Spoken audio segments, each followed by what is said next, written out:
രാജേട്ടാ, എത്രത്തോളം എക്സൈറ്റഡ് ആണ്? കുറെ കാലത്തിന് ശേഷമാണല്ലോ ഒരു ഹ്യൂമർ ട്രാക്കിലേക്ക് തിരിച്ചു വന്നത്. ഹ്യൂമർ എന്നുള്ളതിനേക്കാൾ ഒരു നല്ല തിരക്കഥ ഒരു നല്ല രീതിയിൽ ചിത്രീകരിക്കപ്പെട്ട ഒരു സിനിമയുടെ ഭാഗമാകുക എന്ന് പറയുന്നത് തന്നെയാണ് എക്സൈറ്റ്മെന്റ്. അതിപ്പോ ഹ്യൂമർ എന്നുള്ളതിനേക്കാൾ ഏത് സിനിമയും നമ്മൾ മനസ്സിൽ കണ്ട പോലെയോ അല്ലെങ്കിൽ അതിനേക്കാൾ ഭംഗിയായിട്ടോ ആ സിനിമ അതിന്റെ ഒരു ഫൈനൽ പ്രോഡക്റ്റിലേക്ക് എത്തുന്നു എന്ന് പറയുമ്പോൾ ഒരു നടനായിട്ടും നിർമ്മാതാവായിട്ടും വലിയ സന്തോഷം തരുന്ന എക്സൈറ്റ്മെന്റ് തരുന്ന കാര്യം തന്നെയാണ്. പിന്നെ ഓഫ് കോഴ്സ് എല്ലാ സിനിമകൾക്കും ഒരു യാത്രയുണ്ടല്ലോ. അപ്പൊ ഈ സിനിമയുടെ യാത്ര ആലോചിക്കുമ്പോൾ എനിക്ക് തോന്നുന്നു എല്ലാം നല്ലതിനായിരിക്കാം. കാരണം ദീപു ഈ തിരക്കഥ എന്നോട് വന്ന് പറഞ്ഞപ്പോൾ എനിക്കറിയില്ല, വിപിനെന്ന് ആദ്യത്തെ പുതുതോ ചെയ്തിരുന്നു ആ സമയത്ത്. ഒരു സിനിമയൊക്കെ ചെയ്ത് നിൽക്കുന്ന ഒരു സംവിധായകനാണ്. പിന്നെ ജയ ജയ ജയ ഹേ റിലീസ് ആവുന്നു. വിപിന്റെ ഫിലിം മേക്കിങ്ങിന് ഭയങ്കര ഒരു ഫാൻ ഫോളോയിങ് ഉണ്ടാകുന്നു. അങ്ങനെ ദീപു പറഞ്ഞ് എനിക്ക് ഇഷ്ടപ്പെട്ട ഒരു തിരക്കഥ വിപിന്റെ അടുത്ത് എത്തുന്നു. ആ കാലയളവ് കൊണ്ട് ബേസിൽ ഒരു വളരെ പോപ്പുലർ സ്റ്റാർ ആകുന്നു, ഫാമിലി സ്റ്റാർ ആകുന്നു.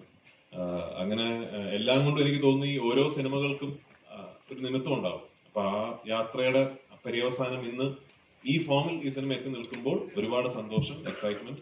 പിന്നെ ഈ ഞാൻ നേരത്തെ പറഞ്ഞല്ലോ, കുറെ നാളുകളായി അറ്റ്ലീസ്റ്റ് ഞാൻ ഇങ്ങനൊരു സിനിമയിൽ അഭിനയിച്ചിട്ടും സത്യത്തിൽ ഇങ്ങനൊരു സിനിമ കണ്ടിട്ടും ഈ കുറെ നടീനടന്മാരൊക്കെ ഉള്ള രണ്ട് കുടുംബങ്ങൾ, അവർക്കിടയിൽ നടക്കുന്ന കുറച്ച് തെറ്റിദ്ധാരണകൾ, എല്ലാ പ്രായപരിമിതിയിലുമുള്ള കഥാപാത്രങ്ങൾ, എല്ലാവർക്കും റിലേറ്റ് ചെയ്യാൻ പറ്റുന്ന ഇൻസിഡൻസ്, അങ്ങനെ കുറെ കൺഫ്യൂഷൻസ് കാര്യങ്ങൾ അങ്ങനെ ചെന്ന് അവസാനിക്കുന്ന ഒരു വലിയ ക്ലൈമാക്സ്, എല്ലാ സിനിമയിലെ എല്ലാ ക്യാരക്ടേഴ്സും എല്ലാ നടീനടന്മാരും ഒരുമിച്ച് പങ്കെടുക്കുന്ന ഒരു വലിയ ക്ലൈമാക്സ് സീക്വൻസ്.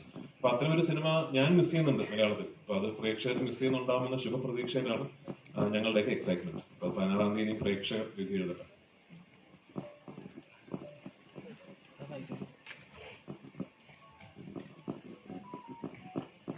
ഈ മെയിൽ ഈഗോ ട്രിഗർ ചെയ്യുന്ന ചിത്രങ്ങളുണ്ട്. ഇപ്പൊ അയ്യപ്പൻ കോശി, ഡ്രൈവിംഗ് ലൈസൻസ്, മഹേഷിന്റെ പ്രതികാരം, അത്തരത്തിലൊരു ചിത്രമാണോ ഗുരുവായൂരമ്പലം? അല്ല, ഇത് ആ സിനിമകളുടെ ഒരു കോർ എലിമെന്റ് അല്ല ഈ സിനിമയുടെ ഇത്. പക്ഷെ ഈ സിനിമയിലും രണ്ട് ഫ്ലോഡ് ആയിട്ടുള്ള ആൾക്കാരാണ് രണ്ട് പ്രധാന പ്രൊട്ടാഗണിസ്റ്റുകൾ. ഇപ്പോ അയ്യപ്പനും കോശിയും എന്ന് പറഞ്ഞാൽ നമ്മൾ ഒറ്റ നോട്ടത്തിൽ കോശി കുര്യൻ വില്ലനും അയ്യപ്പൻ നായർ നായകനും എന്ന് തോന്നിയാൽ സത്യത്തിൽ നമ്മൾ ഒന്ന് അനാലിറ്റിക്കലായിട്ട് ചിന്തിച്ചാൽ രണ്ടുപേരും കുഴപ്പം പിടിച്ച ആൾക്കാരാണ്. രണ്ടുപേരും ഫ്ലോഡ് ആയിട്ടുള്ള ഹ്യൂമൻസ് ആണ്. അപ്പൊ അവർക്കിടയിൽ സംഭവിക്കുന്ന കുഴപ്പങ്ങളാണല്ലോ. ആ സിമിലാരിറ്റി ഉണ്ട് ഇതില്. വിനു എന്ന ബേസിലെ കഥാപാത്രവും ആനന്ദൻ എന്ന ഞാൻ ചെയ്യുന്ന കഥാപാത്രവും അടിസ്ഥാനപരമായിട്ട് ഫ്ലോഡ് ആയിട്ടുള്ള ആൾക്കാരാണ്. അവർക്ക് ഒരുപാട് കുഴപ്പങ്ങളുള്ള കക്ഷികളാണ്. അപ്പൊ അവർക്കിടയിൽ ഉണ്ടാകുന്ന പ്രശ്നങ്ങൾക്കും ആ കുഴപ്പങ്ങളുടെ ഒരു സ്വഭാവമുണ്ട് എന്നുള്ളതിനപ്പുറത്തേക്ക് ആ പറഞ്ഞ സിനിമകളുമായിട്ട് അങ്ങനെ കമ്പയർ ചെയ്യാൻ പറ്റുന്ന ഒരു സ്വഭാവമല്ലേ സിനിമ. ആനന്ദൻ ഒരു സൈക്കോ ആണ്. ഇത് ആനന്ദിനെ ആര് കാണുന്നു എന്നനുസരിച്ചിരിക്കും. മോൻ കണ്ടാൽ ചിലപ്പോൾ സൈക്കോ ആയിട്ട് തോന്നിയേക്കാം. ഈ ബേസിൽ ഇപ്പം എന്താണ് റീസെന്റ് ഇപ്പൊ ഒരു ഡയറക്ടർ എന്ന നിലയിൽ ഒരുപാട് അച്ചീവ്മെന്റ്സ് കാര്യങ്ങളൊക്കെ അതിന് ശേഷം ഈ നേരത്തെ പറഞ്ഞ പോലെ ഒരു ഫാമിലി സ്റ്റാർ എന്ന നിലയിൽ ഇപ്പം മലയാളത്തിൽ നിൽക്കുകയാണ്. പൃഥ്വിരാജിനെ പോലെ ഒരു ആക്ടറുടെ കൂടെ അഭിനയിച്ചത് കരിയറിൽ ഒരു അച്ചീവ്മെന്റ് ആയിട്ട് കരുതുന്നുണ്ട്.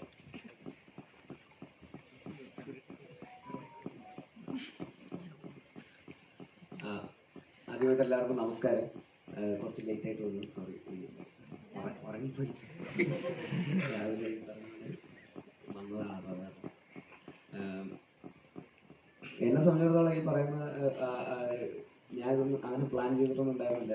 ആക്ച്വലി ദീപു കുഞ്ഞിരാമായണം എന്ന് പറഞ്ഞ സിനിമ എഴുതിയത് ദീപുവാണ്, ഇതിൻ്റെ റൈറ്റർ ദീപുവാണ്. അപ്പോൾ കുഞ്ഞിരാമായണം കഴിഞ്ഞ് ഗോദയുടെ പ്രീ പ്രൊഡക്ഷൻ നടക്കുന്ന സമയം തൊട്ട് ദീപു ഗുരുവായൂരമ്പലം നടയിലിൻ്റെ സിനിമയെ കുറിച്ചും അന്ന് പല ആർട്ടിസ്റ്റ് കോമ്പിനേഷൻ അതിനെക്കുറിച്ചൊക്കെ സംസാരിക്കാറുണ്ടായിരുന്നു. അപ്പോൾ ഈ രണ്ട് ആർട്ടിസ്റ്റുകൾ അന്നും ഇതിൻ്റെ അതൊരു മെയിൻ പ്രൊട്ടഗണിസ്റ്റുകളായിട്ടുള്ള രണ്ട് ആർട്ടിസ്റ്റുകളാണ്. അപ്പോൾ രണ്ടളിയന്മാർ. അപ്പോൾ ഇതന്ന് ഇങ്ങനെ ഈ ആർട്ടിസ്റ്റ് മറ്റേ ആള് എന്നൊക്കെ പറഞ്ഞ് അങ്ങനെ പല സംസാരങ്ങളും ഞാനും സജഷൻസൊക്കെ പറയുമായിരുന്നു. അങ്ങനെ ഇങ്ങനെയൊക്കെ അത് കഴിഞ്ഞ് ഒരു 6-7 വർഷം കഴിഞ്ഞപ്പോൾ, ഒരു 6 വർഷമൊക്കെ കഴിഞ്ഞപ്പോൾ ആ ആർട്ടിസ്റ്റിന്റെ സ്ഥാനത്ത് ഞാൻ വരും ഞാൻ ഒരിക്കലും പ്രതീക്ഷിച്ചില്ല. ഈ പറയുന്നത് അപ്പോൾ രാമായണ ഇതിന്റെ ദീപൂരി ഞാൻ റൈറ്ററായിട്ടുണ്ടായിരുന്നു. ഞാൻ സംവിധാനം ചെയ്ത പടത്തിൽ റൈറ്ററായിരുന്ന ഒരാളുടെ വലിയ സിനിമയിൽ ഞാൻ അഭിനേതാവായിട്ട് വരുന്നതൊരിക്കലും പ്രതീക്ഷിച്ചൊരു കാര്യമല്ല. അപ്പോൾ അതൊരു ഭയങ്കര എക്സൈറ്റ്മെന്റ് ആയിരുന്നു. പിന്നെ ബിബിൻ ചേട്ടൻ ജയ ജയ കഴിഞ്ഞിട്ട് ഞാൻ ഫാലിമയുടെ ഷൂട്ട് നടക്കുമ്പോഴാണ് ഇതിൻ്റെ സബ്ജക്റ്റ് ഇങ്ങനെ ഒരു സബ്ജക്റ്റ് ഉണ്ടെന്ന് പറഞ്ഞ് വിളിക്കുന്നത്. അപ്പോൾ കൂടുതൽ എക്സൈറ്റ്മെൻ്റ് ആയി, കാരണം വിജയനായിട്ട് വീണ്ടും ഒരു സിനിമ ചെയ്യാന്നുള്ളത്. അപ്പോൾ പിന്നെ ദീപുവിൻ്റെ കൂടെ സ്ക്രിപ്റ്റാണ്. പിന്നെ E4 എൻ്റർടൈൻമെൻറ്റായിട്ട് വീണ്ടും കൊളാബറേറ്റ് ചെയ്യുന്നു. ഗോതയൊക്കെ പ്രൊഡ്യൂസ് ചെയ്യുന്നത് E4 എൻ്റർടൈൻമെൻറ്റാണ്. അപ്പോൾ അവരുമായിട്ട് വീണ്ടും ഒരു സിനിമ ചെയ്യുന്നു. അത് കഴിഞ്ഞിട്ട് 2-3 ആഴ്ച കഴിഞ്ഞിട്ട് വിപിൻ ചേട്ടൻ വിളിച്ചിട്ട് പറഞ്ഞു രാജുവേട്ടനാണ് മറ്റേ ക്യാരക്ടർ ചെയ്യുന്നതെന്ന് പറഞ്ഞു. അപ്പോൾ ഞാൻ ഭയങ്കര എക്സൈറ്റഡ് ആയി, കാരണം എനിക്ക് പേഴ്സണലി ഞാൻ ഭയങ്കരമായിട്ട് അഡ്മയർ ചെയ്യുന്ന ഒരാളാണ് രാജുവേട്ടൻ. അദ്ദേഹത്തിൻ്റെ ഓൺ സ്ക്രീനും ഓഫ് സ്ക്രീനും ഒക്കെ ആയിട്ട് പല രീതിയിലുള്ള as an actor, as A director, as A producer, as A distributor, ഇത് എങ്ങനെ സാധിക്കുന്നു എന്നുള്ളതാണ് ഞാൻ ഇങ്ങനെ എപ്പോഴും ഞാൻ ഇതിൻ്റെ സെറ്റിലൊക്കെ വരും മറ്റേ ഞാൻ ഇങ്ങനെ ചോദിച്ച് മനസ്സിലാക്കാൻ ശ്രമിക്കാറുണ്ട്. എനിക്ക് പേഴ്സണലി ഈ പറയുന്ന സംവിധായകൻ, നടൻ എന്ന് പറയുന്ന 2 റെസ്പോൺസിബിലിറ്റി മാനേജ് ചെയ്യാൻ പേഴ്സണലി ഭയങ്കര ബുദ്ധിമുട്ടാണ്. 2 ഈക്വൽ റെസ്പോൺസിബിലിറ്റീസ് ആയതുകൊണ്ട്. പക്ഷെ ഇതൊന്നും പോരാതെ കൺസിസ്റ്റൻ്റ് ആയിട്ട് കണ്ടിന്യൂസ്ലി ഇങ്ങനെ സക്സസ് ഡെലിവർ ചെയ്യുന്ന ഒരാളെന്നുള്ള രീതിയിൽ എനിക്ക് ഭയങ്കര റെസ്പെക്റ്റ് ഉണ്ട്. അപ്പോൾ അദ്ദേഹത്തിൻ്റെ കൂടെ ഒരു സിനിമയിൽ ഇങ്ങനെ ഒരു പ്രൊട്ടഗണിസ്റ്റ് ആയിട്ട് ഉള്ള ഒരു റോള്, അങ്ങനെ ഈക്വലി ഇമ്പോർട്ടൻ്റ് ആയിട്ടുള്ള ഒരു റോള് ചെയ്യാൻ പറ്റുക എന്ന് പറയുന്നത് ഭയങ്കര എന്താ പറയുക, ഭയങ്കര അഭിമാനം തോന്നിയ ഒരു കാര്യം തന്നെയായിരുന്നു. അപ്പോൾ അതിന് ഒരുപാട് സന്തോഷം. ഇങ്ങനെയുള്ളൊരു വേദിയിൽ അവസാനം എല്ലാവരും കൂടി ഇങ്ങനെ ഇരിക്കുന്നു, ഒരുമിച്ചിരിക്കുന്നു. 14-ാം തീയതി റിലീസാവുന്നു. എല്ലാവരും കണ്ടിട്ട് അഭിപ്രായം അറിയിക്കുക. Thank you.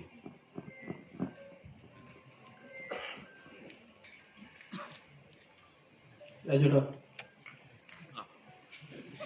ഈ ക്യാരക്ടർ ചേഞ്ചിങ് എന്ന് പറഞ്ഞിരുന്നു, ആദ്യത്തെ ബേസിന്റെ ആണ് ചേട്ടൻ ചെയ്യുന്നത്. അപ്പൊ ഈ പടം കണ്ടു കഴിഞ്ഞപ്പോ ബേസിൽ എന്നെക്കാട്ടി കൂടുതൽ സ്കോർ ചെയ്ത് എനിക്കത് ചെയ്യാമായിരുന്നു തോന്നിയായിരുന്നു. 2 ക്യാരക്ടർ ഒരാൾക്ക് ചെയ്യാൻ പറ്റില്ലല്ലോ. അല്ല, ബേസിൽ ആദ്യത്തെ ക്യാരക്ടർ ചെയ്യാൻ വെച്ചാണ് ബേസിൽ കൊടുത്തത്. ഈ അന്ന് എന്നോട് ഇപ്പൊ ഞാൻ ആദ്യമായിട്ട് ദീപു ഈ കഥ എന്നോട് പറഞ്ഞപ്പോൾ ബേസിലെ കഥാപാത്രം ഞാൻ ചെയ്ത കഥാപാത്രം മറ്റൊരു നടനുമാണ്. അപ്പൊ അതാരാന്ന് പറയുന്നില്ല. അപ്പൊ അന്ന് ഈ സിനിമ നമുക്ക് കുറച്ച് കഴിഞ്ഞിട്ട് ചെയ്യാം, ഇപ്പൊ ഉടനെ ചെയ്യേണ്ട, കുറച്ച് കഴിഞ്ഞിട്ട് ചെയ്യാമെന്ന് ഞാൻ പറഞ്ഞതിന്റെ പ്രധാന കാര്യം തന്നെ ആ കാസ്റ്റ് ഒന്ന് ഫ്രഷ് ആകണം, അല്ലെങ്കിൽ ഒരു റെപ്പിറ്റേഷൻ ഫീൽ ചെയ്യും, കുറച്ച് ഫ്രഷ് ആയിട്ട് വേണം അത് ചെയ്യാൻ എന്നുള്ള ഇതിലാണ് ഞാൻ കുറച്ച് കഴിഞ്ഞിട്ട് ചെയ്യാമെന്ന് പറഞ്ഞത്. ഞാൻ വിപിന്റെ വേർഷൻ പറഞ്ഞപ്പോൾ എനിക്ക് ഏറ്റവും കൂടുതൽ ഒരു ഫസ്റ്റ് ഡ്രാഫ്റ്റിൽ നിന്നും എനിക്ക് ഏറ്റവും അട്രാക്റ്റീവ് ആയിട്ട് തോന്നിയത് ഈ കാസ്റ്റ് ചേഞ്ച് തന്നെയാണ്. കാരണം അങ്ങനെ ഞാൻ ആ കഥയെക്കുറിച്ച് ചിന്തിച്ചിരുന്നില്ല. ഞാൻ ആനന്ദനായിട്ടും മറ്റൊരാൾ വിനുവായിട്ടും, പ്രത്യേകിച്ച് ബേസ് വിനുവായിട്ടും ഞാൻ ചിന്തിച്ചിരുന്നില്ല. ആ ഐഡിയ വിപിന്റെയാണ്. അപ്പൊ ആക്ച്വലി എനിക്ക് തോന്നുന്നത് ഈ സിനിമയുടെ ഏറ്റവും നല്ല വേർഷനാണ് ആനന്ദൻ ഞാൻ ചെയ്യുന്നതും വിനു ബേസിൽ ചെയ്യുന്നത്. അതുകൊണ്ട് തന്നെ ബേസിൽ അത് വളരെ മനോഹരമായിട്ട് ചെയ്തിട്ടുണ്ട് എന്നുള്ളത് കൊണ്ടും അത് കണ്ടപ്പോൾ ഞാനത് ചെയ്യണമായിരുന്നു എനിക്ക് തോന്നിയിട്ടേ ഇല്ല. ഞാൻ ആനന്ദൻ എന്ന കഥാപാത്രത്തിൽ ഞാനൊരു ആപ്റ്റ് കാസ്റ്റ് ആണ് എന്ന് എനിക്ക് തന്നെ ഇപ്പൊ സിനിമ കാണുമ്പോൾ തോന്നുകയാണ്. അപ്പൊ അത് വിവിന്റെ കഴിവ്.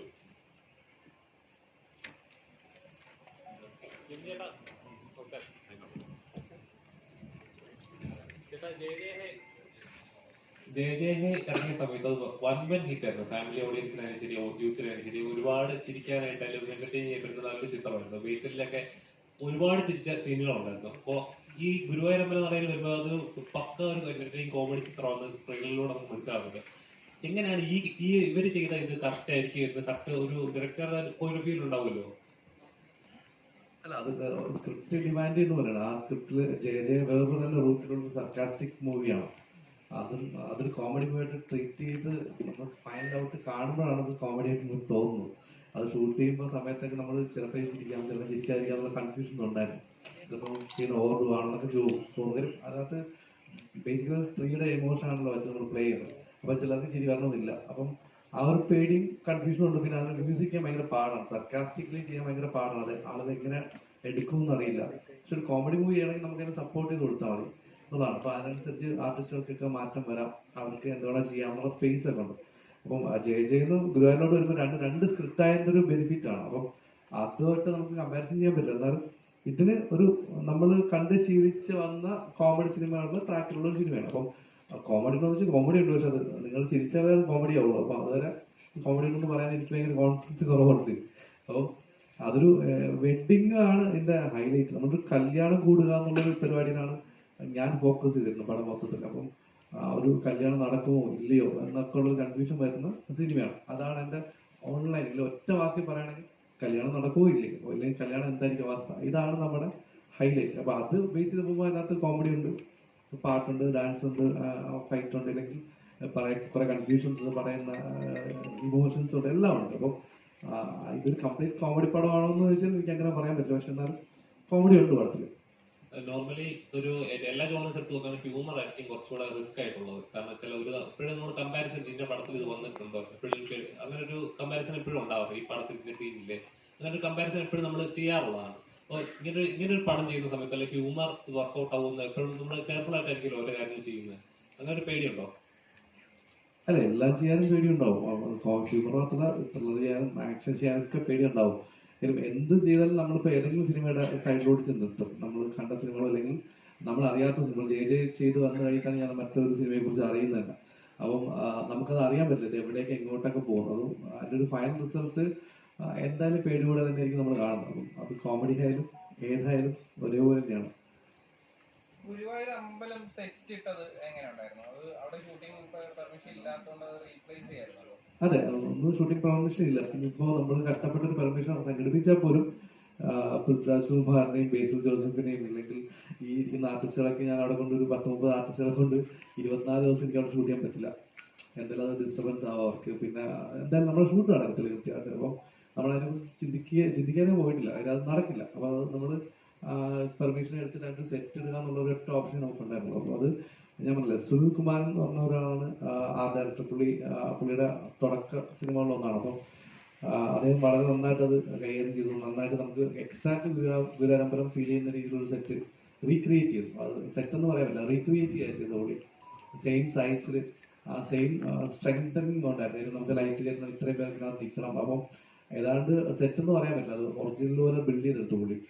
അപ്പം അത് പൊളിക്കാൻ തന്നെ 2 മാസം എടുത്തു ബേസിക്കലി. അപ്പം തന്നെ നമുക്ക് മനസ്സിലാവില്ല അത് എത്രത്തോളം സ്ട്രോങ് ആയിരുന്നു. അപ്പം അത് നമുക്കൊരു ചലഞ്ചായിരുന്നു. നമ്മൾ അത് തുടങ്ങുമ്പോൾ ഇത് എങ്ങനെയാവും, എന്താവും.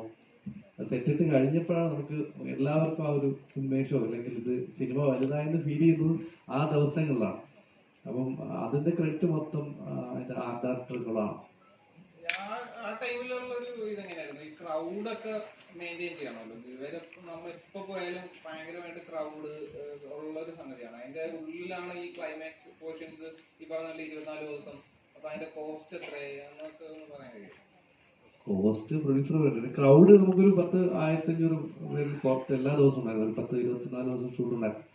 അപ്പൊ ആ 24 ദിവസം ഈ ക്രൗഡ് മാനേജ് ചെയ്യാൻ തന്നെ ഒരു ഡയറക്ഷൻ ടീം ഉണ്ടായിരുന്നു. അവർക്കുള്ള ആക്ടിവിറ്റീസ് കൊടുക്കാൻ ഒരു ഡയറക്ഷൻ ടീം ഉണ്ടായിരുന്നു. പിന്നെ അവരെ ടേക്ക് കെയർ ചെയ്ത രീതി എനിക്ക് ഏറ്റവും ഇഷ്ടപ്പെട്ടത് P4-ഉം പൃഥ്വിരാജ് പ്രൊഡക്ഷൻസും. ഞാൻ അതിൽ ഭയങ്കരമായിട്ട് അഭിമാനിക്കുന്നുണ്ട്. അവര് ജൂനിയേഴ്സിനെ ട്രീറ്റ് ചെയ്ത രീതി, അവർക്ക് ഉണ്ടായിരുന്ന ഫുഡ്, എല്ലാ ദിവസവും ഞങ്ങളെക്കാളുള്ള ഫുഡ് അവർക്കാണ് കിട്ടിക്കൊണ്ടത്. അവർക്ക് സെപ്പറേറ്റ് കേറ്ററിംഗ് സർവീസിൽ നിന്നുള്ള നോൺ വെജ് ഫുഡൊക്കെ നല്ല ഫുഡും എല്ലാം അവർക്ക് കൊടുത്തായിരുന്നു. പ്ലസ് അവർക്കുള്ള ടോയ്ലറ്റ് സർവീസുകൾ, അവർക്ക് വേണ്ടി സെപ്പറേറ്റ് ടോയ്ലറ്റ്സ് ഉണ്ടാക്കി, ഈ ടോയ്ലറ്റ്സ് ഉണ്ടാക്കി, കൗണ്ട് ചെയ്യാൻ പറ്റില്ല അത്രയും ടോയ്ലറ്റ്സ് ഉണ്ടാക്കി. പിന്നെ അവർക്ക് വിശ്രമിക്കാൻ സ്പേസ്, ഫാനൊക്കെ വെച്ചിട്ട് അങ്ങനെ എല്ലാം സെറ്റ് ചെയ്ത് അവരെ നന്നായിട്ട് കെയർ ചെയ്തു എന്ന് എനിക്ക് തോന്നുന്നുണ്ട്. അപ്പം അത് എല്ലാ സിനിമയിലും സാധ്യമല്ല. പക്ഷെ അതിനു വേണ്ടി തന്നെ ഒരു ഡിപ്പാർട്ട്മെന്റ് ഈ ജൂനിയേഴ്സിനെ ഹാൻഡിൽ ചെയ്യാനും അവരെ കെയർ ചെയ്യാനും അവർക്ക് കൊണ്ട് കാര്യങ്ങൾ എത്തിക്കാനും ഒക്കെ ആയിട്ട് ഈ ഫോറിന്റെ സൈഡിൽ നിന്ന് പൃഥ്വിരാജ് പ്രൊഡക്ഷന്റെ സൈഡിൽ നിന്ന് ഒരു ടീം തന്നെ ഉണ്ടായിരുന്നു. ഒരു ജൂനിയേഴ്സിനെ കോർഡിനേറ്റ് ചെയ്യാൻ. അതൊരു വലിയ ഭയങ്കര ഒരു പ്ലാൻ ആയിട്ട് തോന്നി. അതൊരു സിസ്റ്റമാറ്റിക് ചെയ്യുന്നതിന്റെ ഒരു എവിഡൻസ് ആയിട്ട് എനിക്ക് തോന്നുന്നു. അത് എല്ലാ സിനിമയിലും ഇത്രയും ക്രൗഡ് ഉണ്ടെങ്കിൽ അത് ഡെഫിനറ്റ്ലി അടുത്ത സിനിമകളിലും എല്ലാവർക്കും അപ്ലൈ ആവുന്ന ഒരു പരിപാടിയായിട്ട് മാറി. അതൊരു എക്സാമ്പിൾ ആയിട്ട് എനിക്ക് തോന്നി. അപ്പൊ അത് ഭയങ്കര നല്ലൊരു സംഭവമായിട്ട് എനിക്ക് തോന്നി. അപ്പം ആ ക്രൗഡിനെ ഹാൻഡിൽ ചെയ്യാൻ എനിക്ക് കുറച്ചുകൂടി ഈസി ആയിരുന്നു. അവർ വരുന്നത് തന്നെ ഇങ്ങനെ ട്രീറ്റ് ചെയ്തിട്ടാണ് വരുന്ന ആൾക്കാർ നമ്മുടെ ടീമിന്റെ. അപ്പൊ അതിന്റെ ഒരു ഗുണം ഉണ്ടായിരിക്കും. അപ്പം ഈ പറഞ്ഞ ക്രൗഡും അതിനകത്ത് സഹകരിച്ചിട്ടുണ്ട് തന്നെയാണ് എന്റെ വിശ്വാസം. വിപിൻ ചേട്ടാ, വൈ ആക്ഷൻ ഡയറക്ടർ ഫെലിക്സ്?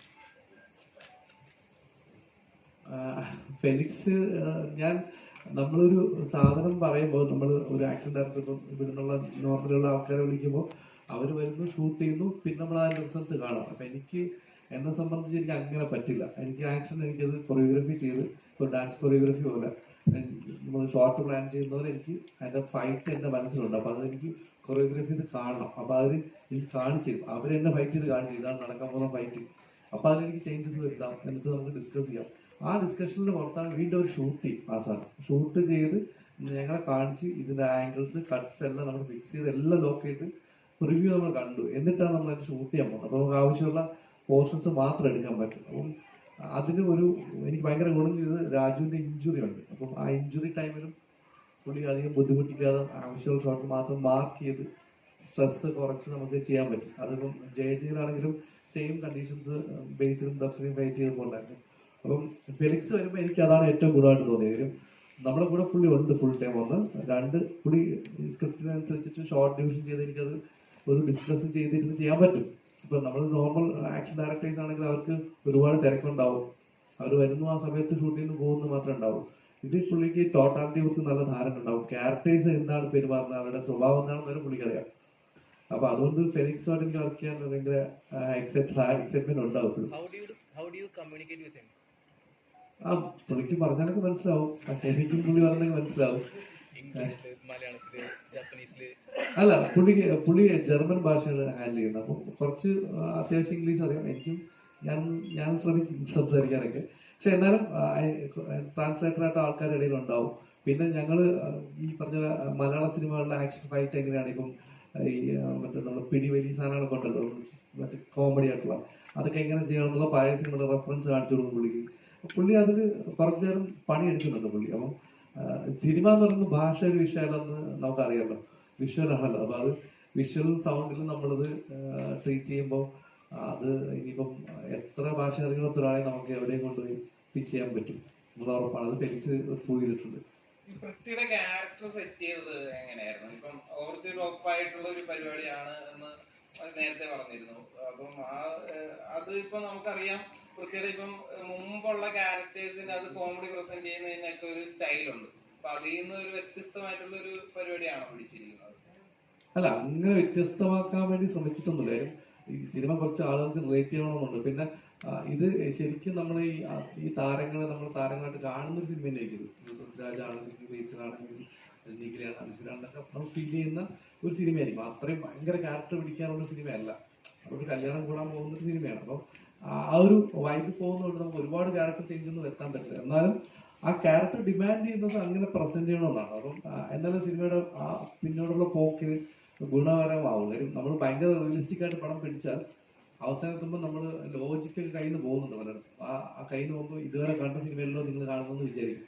അപ്പൊ അതുകൊണ്ട് സിനിമയിലെ ക്യാരക്ടേഴ്സിനാണെങ്കിലും സിനിമയിലുള്ള സീനുകൾ, കുഞ്ഞു കുഞ്ഞു കാര്യങ്ങൾ വരെ നമ്മൾ കുറച്ച് എക്സാജറേറ്റ് ചെയ്തിട്ടാണ് മുന്നോട്ട് പോകുന്നത്. അത് സിനിമയുടെ അവസാനം എത്തുമ്പോൾ ഈ പറഞ്ഞ ലോജിക്കൽ ഇഷ്യൂസ് ഉണ്ടാവാതിരിക്കാനാണ്. അപ്പം ലോജിക്കൽ ഇഷ്യൂസ് എന്തായാലും ഉണ്ടാവും. ആ ലോജിക്ക് മാറ്റി വെച്ചിട്ട് സിനിമ കാണേണ്ടി വരും. ഇപ്പൊ നമ്മൾ പണ്ട് പറയുന്നറിയോ അല്ലെ സീരിയ മുസ്ലിമൊക്കെ കാണുന്ന പോലെ ഞാൻ ആ സിനിമ വെച്ച് കമ്പയർ ചെയ്യല്ല, ലോജിക്ക് കുറച്ച് മാറ്റി വെച്ച് കണ്ടാൽ ഇഷ്ടപ്പെടും എന്നുള്ളതാണ്. അപ്പം ആ ലോജിക്ക് ഒഴിവാക്കാൻ വേണ്ടി ഇതിനെല്ലാം ഞാൻ കുറച്ച് റിയൽ ലൈഫിൽ നിന്ന് കുറച്ച് അപ്പ് ചെയ്ത് സിനിമ ചെയ്യേണ്ടിയിരിക്കുന്നു. അപ്പം ആ ക്യാരക്ടേഴ്സും അതിനനുസരിച്ച് കുറച്ച് ഓവർ ദ ടോപ്പ് ചെയ്യേണ്ടി വരും. അതിപ്പം നമ്മൾ രാജുവിന് മാത്രമായിരിക്കും ചിലപ്പോൾ ട്രെയിലർ ടീസർ അങ്ങനെ കണ്ടത്. ഇവിടെ ഇരിക്കുന്ന എല്ലാവരും അതുപോലെ ചെയ്യുന്ന ഇച്ചിരി കിളി പോയാൽ ഇച്ചിരി കാരിക്കേച്ചർ ആയിട്ടുള്ള ക്യാരക്ടേഴ്സ് തന്നെയാണ്. പുതിയൊരു വൃത്തിയെ കാണാമെന്ന് പറഞ്ഞല്ലോ, എത്തരത്തിലാണ് അങ്ങനെയൊക്കെ തോന്നുന്നത്? ഇത് തന്നെയല്ലേ എൻ്റെ അടുത്ത് ഞാൻ ചോദിച്ചത്. അല്ല, ഞാൻ പറഞ്ഞിട്ടുണ്ട് പുതിയൊരു പ്രത്യേക കാണാൻ. കാര്യം അന്ന് ആരുമ്പ് കാലിൽ ഇഞ്ചുറി ഉണ്ടായിരുന്നില്ല. അല്ല, നമ്മള് ആടുജീവിതത്തിൽ ഞാനത് ശ്രദ്ധിച്ചിട്ടാണ്. അത് നമ്മൾ എല്ലാവരും ഒരു സിനിമ പുള്ളി ചെയ്തിട്ടുണ്ട്. ഇതിൽ നമുക്കൊരു നെഗറ്റീവ് ഷെയ്ഡുള്ള എന്നാൽ കോമഡി ഹാൻഡിൽ ചെയ്യുന്ന ആദ്യം അങ്ങനത്തെ ഒരു ജോണറിൽ രാജു ചെയ്തിട്ടില്ല. പിന്നെ ഈ പറഞ്ഞ ബാക്കി കാസ്റ്റ് ബേസിലോട്ടുള്ള കോമോ സീക്വൻസ്, നിഖിലോട്ടുള്ള സീക്വൻസ്, ഇപ്പൊ ഈ നമ്മളെ അശ്വിൻ, സിജു പോലുള്ള ആൾക്കാർ, പിന്നെ സീനിയേഴ്സ് ഒക്കെ, ഇങ്ങനെ പല ടൈപ്പ് ഗ്രൂപ്പുകൾ ഇതിനകത്തുണ്ട്. ആർട്ടിസ്റ്റ് വൈസ് ഇവരുടെയൊക്കെ കോമ്പിനേഷൻസ് ഒക്കെ നല്ല റിസൾട്ട് വരും. പ്രത്യേകിച്ച് എനിക്ക് ജോമോനും വന്നിട്ടുള്ളൂ. ജോമോനും രാജുവായിട്ടുള്ള സീന് നമ്മൾ എഴുതുമ്പം ആ സീൻ എങ്ങനെ ഉണ്ടെന്ന് അറിയില്ല. അത് ലാസ്റ്റ് കണ്ടിട്ട് നമ്മൾ മാറ്റുന്നത്, എന്നിട്ട് ലാസ്റ്റ് വീണ്ടും ഷൂട്ട് ചെയ്യുമ്പോൾ അതെങ്ങനെ ആളുകൾ പെർഫോം ചെയ്യുന്ന അറിയില്ല. രാജു ആണെങ്കിലും ജോമോനാണെങ്കിലും. പക്ഷെ അത് പെർഫോം ചെയ്തപ്പോൾ വേറൊരു സാധനമാണ്. അപ്പം അത് എനിക്ക് തോന്നുന്നു അതൊക്കെ ആ സമയത്ത് എക്സ്പ്ലോർ ചെയ്ത സാധനങ്ങളാണ്. അപ്പം എനിക്ക് തോന്നിയിട്ടുള്ളത് രാജു, എൻ്റെ ഒരു പേഴ്സണൽ തിങ്കിങ് ആണ്, രാജു ഭയങ്കര പ്രിപ്പയർ ചെയ്തിട്ട് സിനിമ ചെയ്യുന്ന, ഡയറക്ട് ചെയ്യുന്ന അല്ലെങ്കിൽ അഭിനയിക്കുന്ന ഒരാളാണ്. പക്ഷെ അവിടെ വന്നപ്പം അതുണ്ടായില്ലെന്ന് തോന്നി. അപ്പം അതൊരു പുതിയ കാര്യമായിരിക്കുമല്ലോ. അപ്പൊ ആ സ്പോട്ടിൽ പുള്ളിക്ക് തോന്നിയ ഇൻഡ്യൂഷൻ വെച്ചിട്ട് പുള്ളി അഭിനയിച്ചിരിക്കണം. അപ്പൊ അതൊരു പുതിയ സാധനം എനിക്ക് തോന്നി. ഇനി അങ്ങനെയാണെന്ന് അറിയില്ല, അത് രാജുവിന് പറയേണ്ടി വരും. ഈ രണ്ട് ഡയറക്ടേഴ്സിനാണല്ലോ, അത് രണ്ട് ഡയറക്ടേഴ്സും ചുമ്മാ ഉള്ള ഒരു ഡയറക്ടർ അല്ല, മലയാളത്തിൽ തന്നെ സിഗ്നേച്ചർ ക്രിയേറ്റ് ചെയ്ത രണ്ട് ഡയറക്ടേഴ്സ്. അപ്പം അവരെ വെച്ച് ചെയ്യാൻ നേരത്തുള്ള ഇൻപുട്ട് എങ്ങനെയായിരുന്നു? അത് സ്ക്രീൻ അവർ തീരെ ഇൻപുട്ട് എനിക്ക് തരാറില്ല. അവരെനിക്ക് എൻ്റെ അടുത്ത് ഒന്ന് ഇടപെടാറില്ല. എനിക്ക് തോന്നിയിട്ടുണ്ട് ചിലപ്പോൾ ഞാൻ ഫസ്റ്റ് ഡേ ഒക്കെ വിചാരിക്കുമ്പോൾ എൻ്റെ മനസ്സിൽ രാജു വന്നിട്ട് ആ ഷോട്ട് അങ്ങനെ ഇങ്ങനെ വയ്ക്കേണ്ടതെന്നൊക്കെ പറയുന്ന ഒരാളായിരിക്കും ഞാൻ മനസ്സിൽ വിചാരിച്ചിട്ടാണ് തുടങ്ങുന്നത് ഡേ വണ്ണിൽ. പക്ഷെ രാജു മോണിറ്റർ ഫ്രണ്ടിൽ പോലും വന്നിരിക്കുന്നില്ല, സ്പോട്ട് കാണുന്നില്ല. അപ്പൊ ഞാൻ ശരിക്കും മനഃപൂർവ്വം മാറി തോന്നി ഞാൻ ഇൻവൈറ്റ് ചെയ്യും, ഇവിടെ വന്നിരിക്കാം അല്ലെങ്കിൽ സ്പോട്ട് കാണണം എന്നൊക്കെ ചോദിച്ചിട്ട് ഒരു ഗ്രാജുവലിയാണ് ഞങ്ങളോട് സിങ്ക് ആവുന്നത്. അതായത് എനിക്ക് ഡിസ്റ്റർബൻസ് ആവണ്ടെന്ന് പുള്ളി വിചാരിച്ചിട്ടുണ്ടാവും. ബേസിൽ എനിക്ക് പണ്ടേ അറിയാം. ബേസിൽ എന്തും മുഖത്ത് നോക്കി പറയും, കൊള്ളില്ലെങ്കിൽ കൊള്ളില്ലെന്ന് തന്നെ പറയും, കൊള്ളാമെങ്കിൽ കൊള്ളാമെന്ന് തന്നെ പറയും. ഇല്ലെങ്കിൽ അവനെ കളിയാക്കും, അവൻ എന്നെ കളിയാക്കും, ചിരിച്ചിട്ട് പോകുന്നതാണ്. അപ്പൊ അതുകൊണ്ട് പ്രശ്നമില്ല. പക്ഷെ രാജുവിന്റെ കാര്യത്തിൽ ഈ അങ്ങനെ ഒരു പരിചയം ഉണ്ടായിരുന്നില്ല. പക്ഷെ പോകെ പോകെ മനസ്സിലായി നമ്മൾ രണ്ടുപേരും ഏതാണ്ട് ഒരേ സ്വഭാവമുള്ള ആൾക്കാരാണ് ഈ ഇരിക്കുന്നവരെല്ലാവരും. അപ്പൊ അതുകൊണ്ട് അങ്ങനെ ഒരു പ്രശ്നം വന്നിട്ടില്ല. അവര് നമ്മളെ വർക്കിൽ ഇടപെടുകയോ, പിന്നെ ഡയറക്ടേഴ്സിന് അങ്ങനെ ഒരു ഗുണമുണ്ടല്ലോ, ഡയറക്ടർ കം ആക്ടർ ആകുമ്പോൾ അവർക്കറിയാം വേറൊരാളുടെ വർക്കിൽ കയറി ഇടപെടാൻ പാടില്ല. പിന്നെ അവർ ഒരു വലിയ കാര്യം ചെയ്തുകൊണ്ടിരിക്കുമ്പോൾ അതിനിടയിൽ ചെറിയൊരു മാറ്റങ്ങളൊന്നും വരുത്താൻ ശ്രമിക്കില്ല എന്നത് എനിക്കറിയാം. അതവരും അതങ്ങനെ മെയിൻറ്റെയിൻ ചെയ്യുന്നുണ്ട്. അപ്പം ഒരിക്കലും ഡയറക്ടേഴ്സ് ഒരിക്കലും വേറൊരു ഡയറക്ടർ ഡിസ്റ്റർബ് ചെയ്യുന്ന കാര്യം എനിക്ക് ഉറപ്പാണ്. അപ്പോൾ അത് രണ്ടുപേരും ആ ഒരു അകലം നമ്മളിന്ന് എപ്പോഴും സൂക്ഷിക്കുന്നുണ്ടാവും. പക്ഷെ എന്നാൽ ഞാൻ കാണിച്ചു കൊടുക്കുമ്പോൾ ഒരു വർക്കായെങ്കിൽ വർക്കായി തന്നെ പറയും, ഇല്ലെങ്കിൽ ഇല്ലെന്ന് തന്നെ പറയും. അതുണ്ട്. പക്ഷെ എന്നാലും നമ്മുടെ ഒരു ജോലിയിൽ കയറി അവരെ ഇടപെടുന്ന സ്ഥിതി എനിക്ക് ഏറ്റവും കംഫർട്ടായിട്ട് വർക്ക് ചെയ്യാൻ പറ്റുന്ന രണ്ട് ആക്ടേഴ്സ് ആയിട്ട് മാറി. അത് അവര് ഡയറക്ടേഴ്സ് ആയതുകൊണ്ടാണ് അത് അവര് അതങ്ങനെ ഒരു റെസ്പോൺസിബിലിറ്റി എടുത്ത് മാറി നിൽക്കുക, അല്ലെങ്കിൽ നമുക്ക് ആ ഫ്രീഡം തരുന്നതെന്ന് എനിക്ക് തോന്നിയിട്ടുണ്ട്.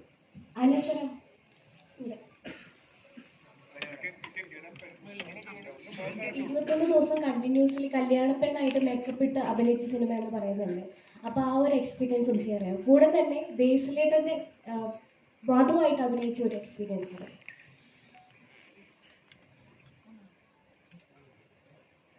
ഹലോ, ഹായ്, എല്ലാവർക്കും നമസ്കാരം. 21 ദിവസം നമ്മൾ ഈ ഗുരുവായൂർ സെറ്റ് ഇട്ടിട്ടാണ് നമ്മളത് ഷൂട്ട് ചെയ്തത്. അപ്പം ഫസ്റ്റ് ഡേ റെഡിയായി എല്ലാം സെറ്റായി. ഞാൻ ഭയങ്കര എക്സൈറ്റഡ് ആയിരുന്നു. കല്യാണപ്പെണ്ണ്, നല്ല കോസ്റ്റ്യൂം, നല്ല ജ്വല്ലറി, മുല്ലപ്പൂ, ഞാൻ ഭയങ്കര എക്സൈറ്റഡ് ആയിരുന്നു. പിന്നെ രണ്ടാമത്തെ ദിവസം മൂന്നാമത്തെ ദിവസം മുതലേക്ക് മനസ്സിലായി പാളി. കാരണം പറ്റില്ല, പുറത്തിറങ്ങിയ ചൂട്, അകത്ത് കാരണം ഒരുപാട് ഈ പടത്തിൽ ആദ്യം തൊട്ട് അവസാനം വരെ ഒരുപാട് സീനിയർ ആയിട്ടുള്ള അല്ലെങ്കിൽ അങ്ങനത്തെയും ഒരുപാട് ആർട്ടിസ്റ്റുകളുണ്ട്. അപ്പം എല്ലാവരും കൂടി ഒരുമിച്ച് വരുന്നതാണ് ഈ ക്ലൈമാക്സ് മൊത്തത്തിൽ, എല്ലാ ആർട്ടിസ്റ്റും. അപ്പോൾ ക്ലൈമാക്സ് ആകുമ്പോൾ ഇവരെല്ലാവരെയും വെച്ച് ചെയ്യണം. അപ്പം നമുക്ക് അവിടെ വന്നിട്ട് നമ്മൾ കുറേ സമയം നമ്മൾ വെറുതെ ഇരിക്കേണ്ടി വരും ചിലപ്പോൾ. അപ്പം മിക്ക സമയങ്ങളിൽ നമ്മൾ ക്യാരവാനിൽ തന്നെ ആയിരിക്കും, അല്ലെങ്കിൽ ചില സമയം നമുക്ക് അവിടെ ഇരിക്കാൻ പറ്റില്ല, ബോറടിക്കും, പുറത്തേക്ക് ഇറങ്ങും. അപ്പം അങ്ങനെയാണ് ഷൂട്ട് പോയിക്കൊണ്ടിരുന്നത്. ചിലപ്പം നമുക്ക് ഉറങ്ങാൻ പറ്റില്ല, കാരണം എനിക്ക് ഇത്രയും സെറ്റ് വെച്ചുകൊണ്ട് ഉറങ്ങാൻ പറ്റില്ല, റെസ്റ്റ് എടുക്കാൻ പറ്റില്ല. ബട്ട് സ്റ്റിൽ പുറത്തേക്ക് ഇറങ്ങി ആ ഷൂട്ടൊക്കെ കാണുന്ന സമയത്ത് ഭയങ്കര രസമാണ്. കാരണം ആ ചെയ്യുന്ന രീതി, അതായത് എല്ലാം ഷൂട്ട് ചെയ്തേക്കുന്ന ഓർഡറിലായിരുന്നില്ല, ബട്ട് സ്റ്റിൽ ആ കണ്ടിന്യൂറ്റി ആദ്യം മുതൽ അവസാനം വരെ അത് പിടിച്ച് ചെയ്തു. അപ്പം അതൊക്കെ എനിക്കൊരു ന്യൂ എക്സ്പീരിയൻസ് ആണ്. ഇത്രയും വലിയൊരു സെറ്റിൽ ഇത്രയും സീനിയർ ആയിട്ടുള്ള ആൾക്കാരോട് ചെയ്യാന്നുള്ളത് എനിക്ക് ഭയങ്കര ന്യൂ എക്സ്പീരിയൻസ് ആയിരുന്നു. സോ അത് ഞാൻ ഒരുപാട് എൻജോയ് ചെയ്തു. പിന്നെ ബേസിലേട്ടൻ്റെ വധു എന്ന് പറയുന്ന, വധു എന്ന് മാത്രമല്ല പേരായിട്ടാണെങ്കിലും എനിക്ക് ഭയങ്കര കംഫർട്ടായിരുന്നു ആളുടെ കൂടെ വർക്ക് ചെയ്യാൻ. ഇപ്പം നമ്മൾ എൻ്റെ സീൻ എടുത്ത് എൻ്റെ ക്ലോസ് ആണെങ്കിൽ കൂടി ആളെനിക്ക് അപ്പുറത്തിരുന്ന ആളുടെ ഡയലോഗ് എനിക്ക് ക്യാമറയുടെ ഇപ്പുറത്ത് എനിക്ക് ഡയലോഗ് പറഞ്ഞു തരും. സോ അത്രയും കംഫർട്ടബിൾ ആയിരുന്നു, അത്രയും സെറ്റായിരുന്നു എനിക്ക് ആളുടെ കൂടെ വർക്ക് ചെയ്യാൻ. അതേപോലെ ഇപ്പം എല്ലാവരുടെയും കൂടി മൊത്തത്തിൽ ഇപ്പം ഇവിടെ ഇരിക്കുന്ന എല്ലാ ആർട്ടിസ്റ്റിനെയും കൂടി എനിക്ക് ഒരുപാട് കാര്യങ്ങൾ പഠിക്കാനും നല്ല എക്സ്പീരിയൻസ് ആയിരുന്നു. അതുപോലെ എൻജോയ് ചെയ്തൊരു സിനിമയാണ് ഗുരുവായൂർ അമ്പലനടയിൽ. രാജേട്ടാ, മല്ലികാമ്മ പറഞ്ഞു കേട്ടിട്ടുണ്ട് ഇന്റർവ്യൂസിലൊക്കെ, അമ്മയ്ക്ക് ഏറ്റവും ഇഷ്ടം രാജേട്ടൻ്റെ കോമഡി ആയിട്ടുള്ള ക്യാരക്ടേഴ്സ് ആണെന്ന് പറഞ്ഞു കേട്ടിട്ടുണ്ട്. അപ്പം ഈ സിനിമ മല്ലികാമ്മേനെ എത്രത്തോളം സന്തോഷിപ്പിക്കും? അമ്മയ്ക്ക് ഭയങ്കര ഇഷ്ടപ്പെടാൻ സാധ്യതയുണ്ട് ഈ പടം. അല്ല, അമ്മയ്ക്ക് നല്ല ഇതൊരു അറ്റ്ലീസ്റ്റ് ഞാൻ പ്രതീക്ഷിക്കുന്നതാണ് കേട്ടോ. ഇപ്പൊ നാളെ റിലീസായിട്ട് അങ്ങനെ അല്ലല്ലോ നിങ്ങൾ പറഞ്ഞു, അങ്ങനല്ല. എനിക്ക് തോന്നുന്നത് ഈ സിനിമയുടെ ഏറ്റവും വലിയ ഒരു ക്വാളിറ്റി ആയിട്ട് ഞാൻ കാണുന്നത് ഈ ഹാപ്പി വ്യൂയിങ് ആണ് സിനിമ. നമ്മൾ കാണുമ്പോഴും കണ്ടു തീരുമ്പോഴും ഒക്കെ ഒരു സന്തോഷം തരുന്ന സിനിമയാണ്. ഈ ഡോപ്പമീൻ ഷോട്ട് എന്ന് പറയുന്ന പോലെ നമുക്ക് ഒരു സിനിമ കണ്ടു കഴിയുമ്പോൾ നമുക്കൊരു ഹാപ്പി ആയി അല്ലേ. അപ്പൊ അത് അങ്ങനത്തെ സിനിമകളാണ് പലപ്പോഴും ആൾക്കാർ വീണ്ടും കാണാൻ ഇഷ്ടപ്പെടുകയും ചെയ്യുന്നത്. Because you want to go back to how the film made you feel. അപ്പൊ അത് അമ്മയ്ക്ക് മാത്രമല്ല, എനിക്ക് തോന്നുന്നു എല്ലാവർക്കും ഇഷ്ടപ്പെടാൻ സാധ്യതയുള്ള ഒരു സിനിമയാണെന്നാണ് എനിക്ക് ശുഭപ്രതീക്ഷ. അമ്മയ്ക്ക് പ്രത്യേകിച്ചും, കാരണം ഈ പറഞ്ഞ അമ്മയ്ക്ക് ഞാൻ ഈ ലൈറ്റർ റോൾസ് ഒക്കെ ചെയ്യുന്നത് കാണാൻ ആണ് അമ്മയ്ക്ക് ഭയങ്കര ഇഷ്ടം. അമ്മയ്ക്ക് അമൃത് ബ്രാൻഡിനെയൊക്കെ ഭയങ്കര ഇഷ്ടമാണ്. അപ്പോൾ അമ്മ 16-ാം തീയതി അല്ലെങ്കിൽ റിലീസായ ഉടനെ ആദ്യ ദിവസങ്ങളിൽ തന്നെ സിനിമ കാണുമെന്ന് പ്രതീക്ഷിക്കുന്നു. എൻ്റെ അമ്മയോട് ചോദിക്കാം.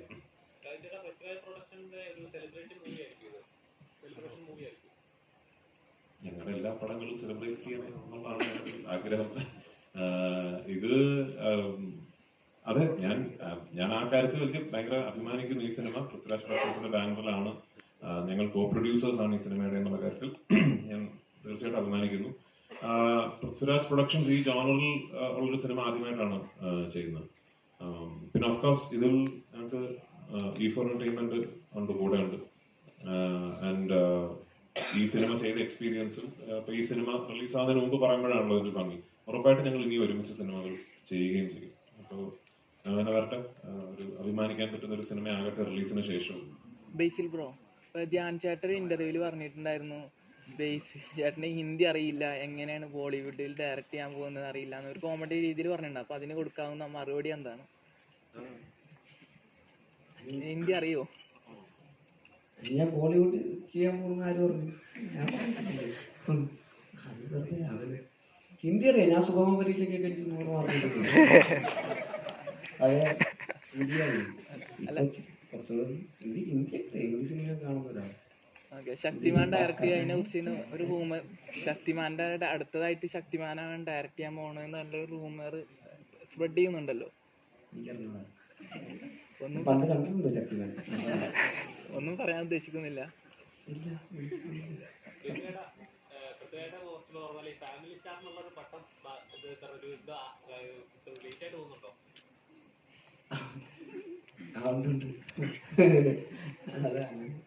അങ്ങനൊന്നുമില്ല. അപ്പൊ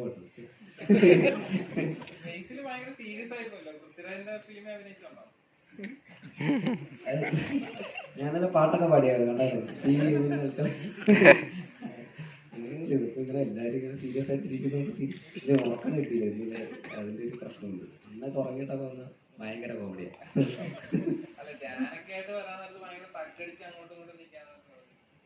അത് ധ്യാനില്ല. ഇല്ല, അങ്ങനെയില്ല. അമിതഭാരം തരല്ലേ. കഴിഞ്ഞ ദിവസം ഒരു ഏതൊരു സിനിമയുടെ ഷൂട്ടിന്റെ ഇടയിൽ പ്രാവൻകൂട് ഷാപ്പിന്റെ ഷൂട്ടിന്റെ ഇടയിൽ ഒരു ചേട്ടൻ വന്ന് ഫോട്ടോ എടുത്തു. അപ്പോൾ ചേട്ടൻ ചോദിച്ചു തൃശ്ശൂരാണ് ഷൂട്ടി. അപ്പോൾ ചേട്ടൻ ചോദിച്ചു ഏത് പടാന്ന്? ഞാൻ പറഞ്ഞു പ്രാവൻകൂട് ഷാപ്പ്. അപ്പോൾ ചേട്ടൻ ഇന്റർവ്യൂ പൊളിക്കണട്ടാ. അപ്പൊ പടം ഇന്റർവ്യൂ അമിത പ്രതീക്ഷയായി തുടങ്ങി. അങ്ങനെയൊന്നുമില്ല, അതൊക്കെ ഒരു വൈബല്ലേ. നിഖില, ഇന്റർവ്യൂസിലൊക്കെ പറഞ്ഞു കേട്ടിട്ടുണ്ട് രാജുവേട്ടൻ്റെ കൂടെ കുറെ സ്ലോ മോഷൻ സീൻസും കാര്യങ്ങളൊക്കെ ഉണ്ട് എന്ന് പറഞ്ഞു കേട്ടിട്ടുണ്ടായിരുന്നു. അപ്പോൾ രാജുവേട്ടനിൽ നിന്ന് ഒരു നടി എന്ന നിലയിൽ രാജുവേട്ടനിൽ നിന്ന് എന്തൊക്കെയാണ് പഠിക്കാൻ പറ്റുക?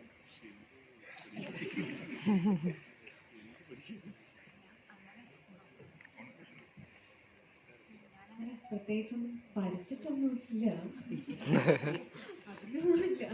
ഇല്ല, അങ്ങനെ പഠിക്കാന്നുള്ളതല്ല. നമ്മൾ ചില ആർട്ടിസ്റ്റുകളുടെ കൂടെ വർക്ക് ചെയ്യാനുള്ളത് ഭയങ്കര ഒരു ആഗ്രഹമായിരിക്കും. നമ്മുടെ സിനിമയിൽ വന്നിട്ട് എൻ്റെ ഫസ്റ്റ് ടൈം അസോസിയേഷനാണ്. അപ്പം എനിക്ക് അതൊരു വലിയ സന്തോഷമുള്ളൊരു കാര്യമായിരുന്നു. പഠിക്കാനുള്ളൊരു സ്പേസ് ഒന്നും ഇതിനായിട്ടും തന്നിട്ടില്ല. ഒരുപാട് സീനുകളും ഡയലോഗുകളൊക്കെ ഉള്ളതുകൊണ്ട് അത് പഠിക്കേണ്ടതുകൊണ്ട് മറ്റേതെനിക്ക് പറ്റിയിട്ടില്ല.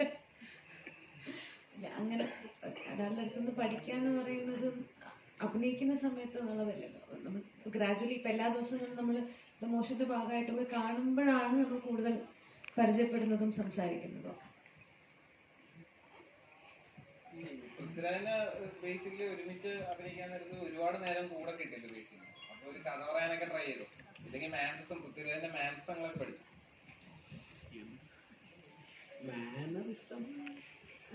ഇല്ല, അങ്ങനെ കഥ ഇല്ല.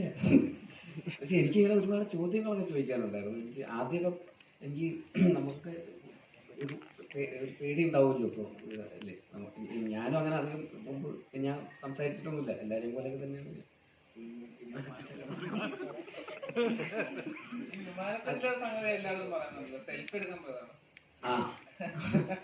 ഞാൻ ഒരു ഫോട്ടോ എടുക്കാൻ വേണ്ടി പോയതാ. അപ്പൊ അന്ന് ഒരു പ്രാവശ്യം ഈ സിനിമയ്ക്ക് മുമ്പ് ഒറ്റ പ്രാവശ്യം ഞാൻ രാജുവേട്ടനെ കണ്ടിട്ടുള്ളത്. അത് വിമാനം എന്ന് പറയുന്ന സിനിമയുടെ സെറ്റിൽ ഞാൻ അതുവഴി പോയപ്പോൾ ഒരു ഫോട്ടോ എടുത്തിട്ടുണ്ട്. അല്ലാതെ നമ്മൾ സിനിമയിലൊക്കെ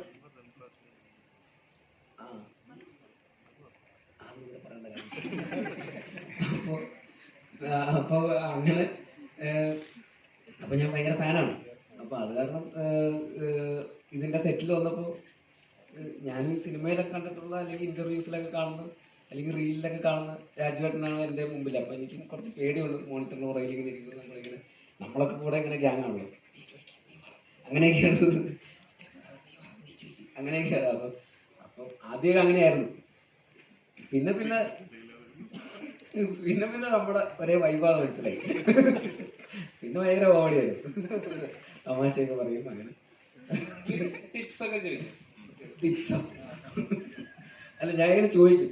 അല്ല ഞാൻ നേരത്തെ പറഞ്ഞില്ലേ ഇന്ന് രാവിലെയും കൂടെ ചോദിച്ചത് ടിപ്പ് ചോദിക്കല് തന്നെ ഫുൾ ടൈം. അപ്പോ അല്ല എനിക്കിതൊക്കെ എങ്ങനെയാണ് ഇതെല്ലാം കൂടെ മാനേജ് ചെയ്ത് കൊണ്ടുപോകുന്നത്, എങ്ങനെയാണ് ഇതിൻ്റെ ഒരു സിനിമ എന്ന് മാത്രം ആലോചിച്ചുകൊണ്ട് ജീവിക്കുന്ന ഒരാളാണല്ലോ, ഫുൾ ടൈം സിനിമ. ഒരുപാട് ഇന്റർവ്യൂസിലൊക്കെ സംസാരിക്കുന്നതും അദ്ദേഹത്തിൻ്റെ ഒരു വിഷൻ ഒരു മലയാള സിനിമയെ റെപ്രസെന്റ് ചെയ്യുന്നു, ഒരു ബ്രാൻഡ് അംബാസഡർ എന്നൊക്കെ ചെയ്ത് പുറത്തേക്ക് ഇതിനൊക്കെ അപ്പോൾ ഇതൊക്കെ അങ്ങനത്തെ ആസ്പിറേഷൻസ് ഉള്ള ഒരാൾ.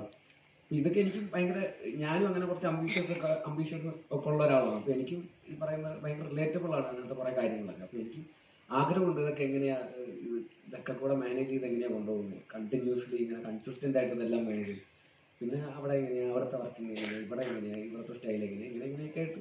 പിന്നെ പഴയ കഥകൾ, ഒരുപാട് സിനിമകളിലെ കഥകളും തമാശകളൊക്കെ അങ്ങനെയൊക്കെയാണ്. ഇപ്പോൾ ചെറിയ പ്രായത്തിൽ സിനിമയിൽ അഭിനയിക്കാൻ തുടങ്ങിയ ഒരാളെന്നുള്ള രീതിയിൽ ഇത്രയും വർഷത്തെ എക്സ്പീരിയൻസ് ഉണ്ടല്ലോ. അപ്പോൾ ഫിലിമിൽ ഷൂട്ട് ചെയ്യുന്നു, ഡിജിറ്റലിലേക്ക് വന്നപ്പോൾ അത് ഷൂട്ട് ചെയ്യുന്നു, പല പല ആർട്ടിസ്റ്റുകളുടെ കൂടെയും പല ഡയറക്ടേഴ്സിൻ്റെ കൂടെയൊക്കെ ഒരുപാട് സിനിമകൾ വർക്ക് ചെയ്തവരുണ്ട്. തെലുങ്കിൽ ചെയ്യുന്നു, ഹിന്ദിയിൽ ചെയ്യുന്നു, അങ്ങനെ പല ഭാഷകളിൽ ചെയ്യുന്നു. അപ്പോൾ എല്ലാത്തിനെ കുറിച്ച് നമുക്ക് കുറേ കാര്യങ്ങൾ, കഥകളൊക്കെ ചോദിക്കാനുണ്ട്. അങ്ങനെയൊക്കെ എങ്ങനെയാണ് ഇതിൻ്റെ പരിപാടി, ഇവരെങ്ങനെയാണ് പ്രശാന്ത് ഇങ്ങനെയൊക്കെ നമുക്ക്, അപ്പോൾ അങ്ങനെ ഒരുപാട് ചോദിക്കാനുണ്ട് ആക്ച്വലി. അപ്പോൾ അങ്ങനെ ഞങ്ങൾ ഇടയ്ക്കിടയ്ക്ക് ഇങ്ങനെ ഞാൻ ടിപ്സ് ചോദിക്കാറുണ്ട്. എനിക്കത് ബേസിൽ ഒരുപാട് വർക്ക് ചെയ്ത് ടയർഡൊക്കെ എഴുതിയിട്ടില്ലെങ്കിൽ ഒരുപാട് കാര്യങ്ങളൊക്കെ ഏറ്റെടുത്ത് ചെയ്യാൻ നേരത്ത് വിനീഷ് വിനോസ് ഇടയ്ക്ക് വിളിച്ചിട്ട് ചോദിക്കും, എടാ നീ ഓക്കെ അല്ലേ എന്നങ്ങനെ ചോദിക്കുമെന്ന് പറഞ്ഞിട്ടുണ്ട്. അതൊക്കെ നമ്മുടെ വൃത്തിക്ക് പറ്റിയ സംഗതിയാണ്. ഈ എല്ലാം കൂടെ ആ പരിപാടിയാണോ ഈ പറഞ്ഞത്? പറഞ്ഞു വിനീതേട്ടൻ പറഞ്ഞു. അതായത് വിനീതേട്ടൻ ഈ പറയുന്ന പോലെ ഞാൻ എന്താ കുറച്ച് എല്ലാം കൂടെ ആയിട്ട് ഞാൻ ഭ്രാന്തായിട്ടിരിക്കുമ്പോൾ ഒരു വിനീതേട്ടൻ എൻ്റെ അടുത്ത് വിളിച്ചിട്ട് ഒരു ദിവസം, എടാ നീ ഓക്കെ ആണോ, എല്ലാവരും എന്തെങ്കിലും ഡേറ്റ് മറ്റേത് അതപ്പോൾ ഇപ്പോൾ ഇങ്ങനെ എങ്ങനെയൊക്കെയാണല്ലോ ചോദിക്കുക. അപ്പോൾ ഒരാൾ പെട്ടെന്ന് ഓക്കെ അല്ലേ എന്ന് ചോദിച്ചപ്പോൾ എനിക്ക് ഭയങ്കര അങ്ങനെയൊക്കെ ആൾക്കാർ അത് ഭയങ്കര ഇതായിരുന്നു. അപ്പോൾ അതിനെക്കുറിച്ച് വിനീതേട്ടൻ ഒരു ഇന്റർവ്യൂവിൽ പറഞ്ഞു. അപ്പോൾ അതിന് വിനീതേട്ടൻ സംസാരിച്ച എല്ലാവർക്കും പൃഥ്വിരാജ് ആവാൻ പറ്റൂല്ലോ, അതുകൊണ്ട് ഞാൻ അവൻ്റെ അടുത്ത് ഓക്കെ ആണോ എന്ന് ഞാൻ ചോദിച്ചു എന്ന് അങ്ങനെ പറഞ്ഞായിരുന്നു. അപ്പോൾ അതൊക്കെ തന്നെയാണ് എനിക്ക് പറയുന്നത്, എങ്ങനെയാണ് അങ്ങനെ ആവുന്നത്.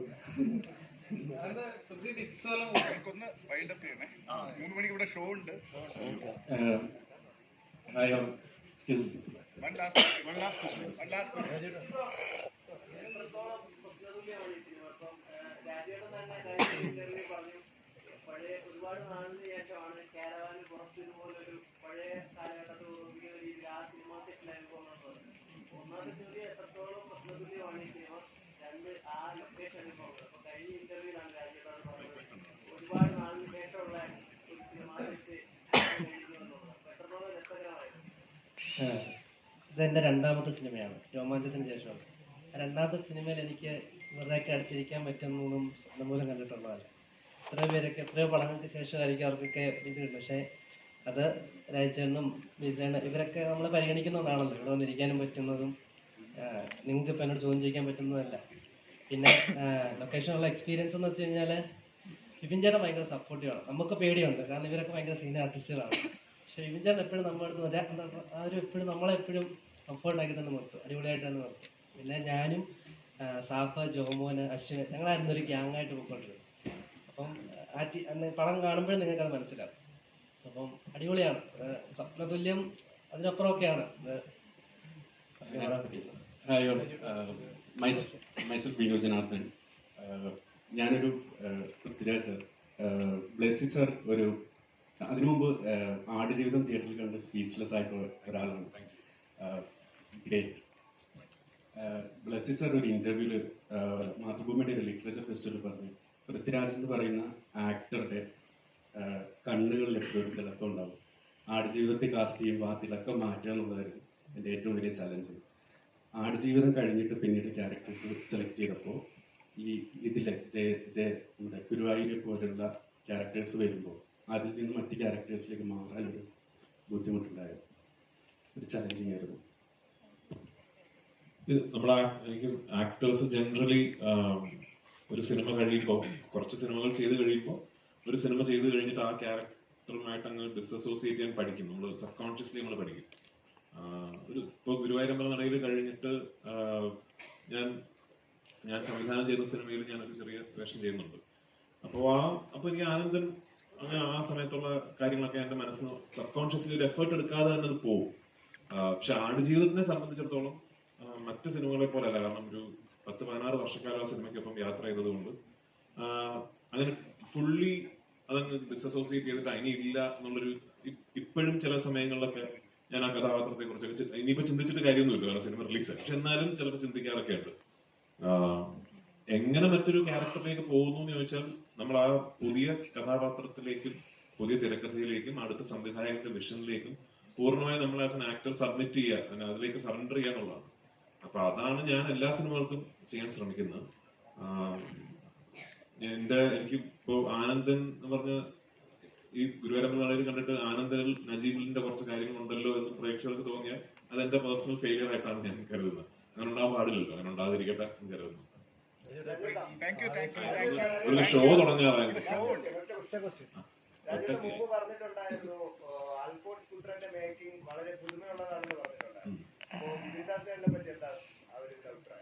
വിപിന്റെ മേക്കിങ്ങും വളരെ പുതുമയാണ്. അല്ല, വിപിൻ ബേസിക്കലി ഒരു എഡിറ്ററാണ്, അൽഫോൺസിനെ പോലെ. അപ്പൊ അതുകൊണ്ട് അവർക്ക് അവർ പറയുന്ന കഥയുടെ നറേറ്റീവിന്റെ സ്ട്രക്ചർ നമ്മൾ സ്ക്രിപ്റ്റ് വായിക്കുന്ന പോലെ ആയിരിക്കില്ല അവരുടെ സ്ട്രക്ചർ. അപ്പൊ അത് വിപിന്റെ സിനിമകളിൽ ഒരു സീൻ ഷൂട്ട് ചെയ്യുമ്പോൾ അതിന് ഇന്റർകട്ട് ആയിട്ട് മറ്റൊരു സീനിന്റെ ഒരു ഷോട്ട് വരിക, ആ ഷോട്ട് റിയാക്ഷൻ പോലെ വരുന്നത് വേറൊരു ഇവന്റിന്റെ റിയാക്ഷൻ ആയിരിക്കും, എന്നിട്ട് തിരിച്ച് ഈ സീനിലെ. അപ്പൊ അങ്ങനത്തെ ഒരു നറേറ്റീവ് ഒരു സ്ട്രക്ചർ ഉണ്ടാക്കുന്നതിൽ വിപിൻ ഭയങ്കര മിടുക്കനായിട്ട് എനിക്ക് തോന്നിയിട്ടുണ്ട്. ആ രീതിയിൽ പറഞ്ഞതുകൊണ്ടാണ് ഗുരുവായൂരമ്പല നടയിൽ എന്ന സിനിമ ഇന്ന് എനിക്ക് ഇത്ര എന്റർടൈനിങ് ആയിട്ട് തോന്നുന്നത്. അപ്പൊ തീർച്ചയായിട്ടും അത് വിപിന്റെ ഒരു കഴിവ് തന്നെയാണ്. എനിക്ക് തോന്നുന്നു.